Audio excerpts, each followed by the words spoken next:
बैठक झाली, काय काय चर्चा झाल्या, काय सूचना दिल्या त्या ठिकाणी? नाही, जिल्हा नियोजनाची बैठक आत्ताच संपन्न झाली आणि त्यानुसार जिल्हा नियोजनाचा प्रारूप आराखडा हा सगळ्यांच्या सहमतीने 600 कोटीवर घेऊन जाण्याचा निर्णय आम्ही सगळ्या जणांनी केलेला आहे. आदरणीय खासदार राणेसाहेबांच्या मार्गदर्शनानुसार जिल्ह्याचं दरडोई उत्पन्न हे 4.5 लाखाच्या घरात घेऊन जाण्याच्या दृष्टिकोनातून काही महत्त्वाचे निर्णय आणि काही जे मार्गदर्शन आदरणीय निलेश राणेसाहेब, आदरणीय केसरकर साहेब, आदरणीय आमचे ज्ञानेश्वर म्हात्रेजी आणि आम्ही सगळेजण एकत्र मिळून जिल्ह्याच्या विकासाचा पुढचा टप्पा हे मुख्यमंत्री देवेंद्र फडणवीसजी आणि उपमुख्यमंत्री एकनाथ शिंदेजी आणि सुमित्रा पवार मॅडम आमच्या दुसऱ्या उपमुख्यमंत्री या सगळ्यांच्या नेतृत्वात येणाऱ्या काळात आमचा सिंधुदुर्ग जिल्हा हा दरडोई उत्पन्नाच्या यादीमध्ये 1 क्रमांकावर घेण्याच्या दृष्टिकोनातून आम्ही काही महत्त्वाचे निर्णय घेतले आहे, नियोजन केलेलं आहे आणि त्यानुसार आमची वाटचाल पुढे जाणार आहे. मेडिकल कॉलेजच्या बाबतीत चुकीच्या पद्धतीने रेफर पेशंट केला गेला, त्या संदर्भात आपण काय आदेश दिले? त्या बाबतीची असंख्य तक्रार आदरणीय निलेश राणेसाहेब असतील किंवा लोकप्रतिनिधी म्हणून आमच्या सगळ्यांकडेच आलेल्या आहेत. जिल्ह्याची आरोग्य व्यवस्था एकंदरीत सुधारली पाहिजे या दृष्टिकोनातून आम्ही येणाऱ्या काळात मंत्रालय स्तरावर काही बैठका आम्ही घेणार आहोत. आत्ता किमान निदान तरी व्यवस्थित आमच्या जिल्ह्यामध्ये झालं पाहिजे ह्या पद्धतीची आमच्या सगळ्यांची भूमिका आहे आणि म्हणून त्या बाबतीमध्ये काही महत्त्वाच्या सूचना आमच्या केसरकर साहेब असो, निलेशजी असो, आम्ही सगळ्या जणांनी आम्हाला दिलेल्या आहेत. त्यानुसार संबंधित यंत्रणेला आम्ही आदेशही दिलेले आहेत.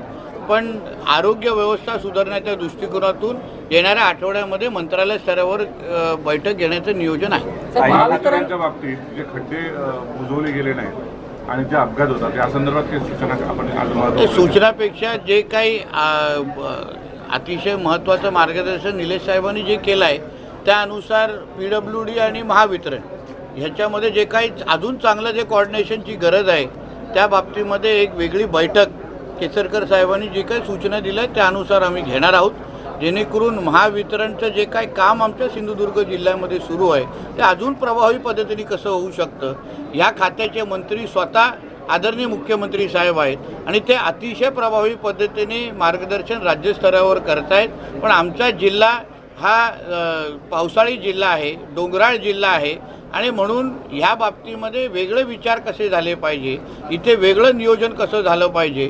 आता मेपासून पावसाळा सुरू होणार आहे, त्याच्या अगोदर महावितरणाची कामं अगर योग्य वेळी संपली तर लोकांना त्याचा फायदा होत असताना दिसेल आणि त्यानुसार आम्ही आमची वाटचाल करणार आहोत. 40 वर्षात खर्चित निधी आहे असंही तुम्ही त्या संदर्भात तुम्ही स्पेशली सगळ्यांना सूचना दिल्या. बघा, आमचे ह्या जिल्ह्याचे खासदार राणेसाहेब हे राज्याचे मुख्यमंत्री राहिलेले आहेत. केसरकर साहेब स्वतः वित्तमंत्री मंत्रालय त्यांनी सांभाळलेलं आहे. निलेश साहेबांचा ह्याच्यामध्ये सखोल अभ्यास आहे आणि म्हणून आमचं सगळ्यांचं एकच मत आहे.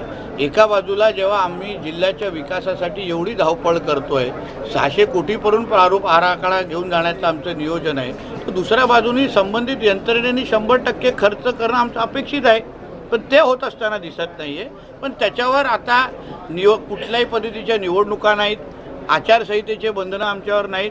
म्हणून येणाऱ्या काळामध्ये आमच्या जिल्ह्यामध्ये येणारा प्रत्येक पैसा हा 100% कसा खर्च होईल यावर आमच्या सगळ्या जणांचं लक्षही राहणार आहे आणि त्या दृष्टिकोनात आम्ही बैठकाही घेणार. तब्बल 40 वर्षानंतर भाजपचा महापौर मुंबईमध्ये ऋतू तावडेंच्या माध्यमातून सिंधुदुर्ग जिल्ह्यातील वन्य प्राण्यांच्या उपद्रवावर चांगल्या पद्धतीने चर्चा झाली. येत्या काळामध्ये सिंधुदुर्गवासियांना हा बंदोबस्त आणि एकूणच उपाययोजना कशा पद्धतीने? बघा, एक चांगली सूचना जी आदरणीय निलेश साहेबांनी दिली आहे की ट्रँक्युलायझर करणं. आता ते लगेच त्याच्या तातडीने त्याच्यावर या वन्य प्राण्यांच्या दृष्टिकोनातून उपाय होऊ शकतो. काही फेन्सिंग संदर्भात आणि अन्य उपाययोजनाबद्दल आमच्या केसरकर साहेबांनी काही उपाययोजना सुचवलेल्या आहेत आणि म्हणून ह्या जिल्ह्यामध्ये जो होणारा वन्य प्राण्यांचा त्रास म्हणजे एका बाजूला वनतराचा पर्याय आहेत, पण महत्त्वाची भूमिका म्हणजे आम्ही कसं स्वतः सक्षम होऊ शकतो, आमची यंत्रणा कशी अधिक चांगली होऊ शकते.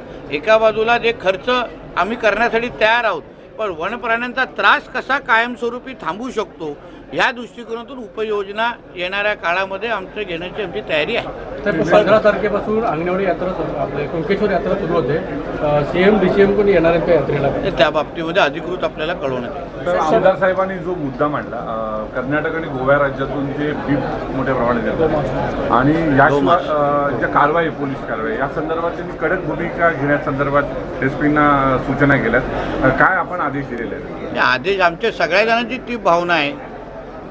गौमातेला आम्ही आमची आई मानतो, आमचे राज्यमाता म्हणून तिला दर्जा दिलेला आहे आणि म्हणून मला असं वाटतं की अशा पद्धतीच्या कुठल्याच गोष्टी आम्ही कोणच खपून घेणार नाही.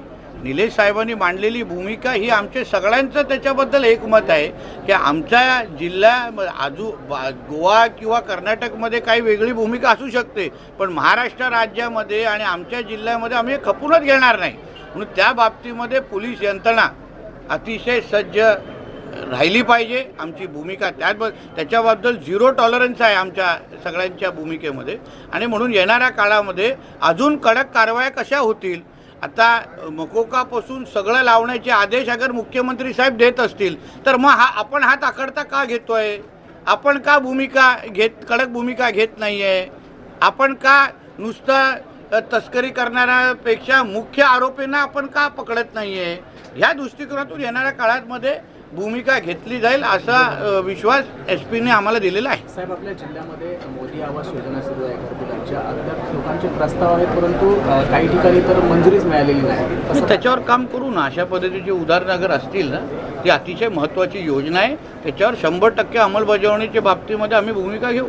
सिंधुरत्न योजना पण निलेश साहेबांनी सुरू करण्यासंदर्भात मागणी केली आणि 100 कोटीचा निधी मिळण्यासाठी त्यांनी मागणी केली पाहिजे. नाही, आमच्या आदरणीय दीपक केसरकर साहेबांनी पहिले चांदा ते बांधापासून सिंधुरत्न योजना हे आमच्या जिल्ह्याच्या विकासासाठी मोठ्या प्रमाणे योगदान देणाऱ्या ह्या योजना राहिलेल्या आहेत. आता काही कारणामुळे त्या योजना अगर बंद केल्या असतील तर परत सुरू करण्याच्या दृष्टिकोनातून आज आमच्या जिल्हा नियोजनमध्ये त्या बाबतीमध्ये निलेश साहेबांनी ठराव मांडलेला आहे. अनुमोदनही आमच्या ज्ञानेश्वर म्हात्रेजींनी दिलेलं आहे. आता उद्या राज्य नियोजन मंडळाची बैठक आहे, तर मी असो, कलेक्टर मॅडम असो, आम्ही सगळेजण ही योजना आमच्या जिल्ह्यासाठी किती महत्त्वाची आहे आणि ती लवकरात लवकर सुरू करण्यात यावी अशी विनंतीही आम्ही करू. आम्हाला मिळालेल्या माहितीनुसार आदरणीय मुख्यमंत्री साहेब अतिशय सकारात्मक आहे.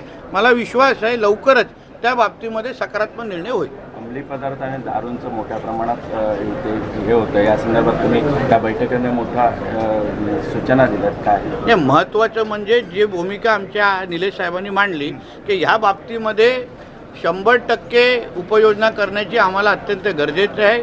त्यासाठी एक महत्त्वाचं पाऊल म्हणजे जिल्ह्यामध्ये CCTV कॅमेऱ्याची यंत्रणा आम्ही लावणार आहोत. त्याच्यामुळे प्रत्येक गोष्टीवर आमची करडी नजर असेल. जे काही मुवमेंट इथे होतात, गांजा विकणाऱ्यापेक्षा गांजा आणणारा जिल्ह्यामध्ये हा महत्त्वाचा आहे, त्याला पकडणं गरजेचं आहे. ती नावं आमच्या पोलीस खात्याकडे निश्चित पद्धतीने असा माझा विश्वास आहे. आता येणाऱ्या काळामध्ये तुम्हाला त्या संबंधित ब्रेकिंग न्यूज भेटतील.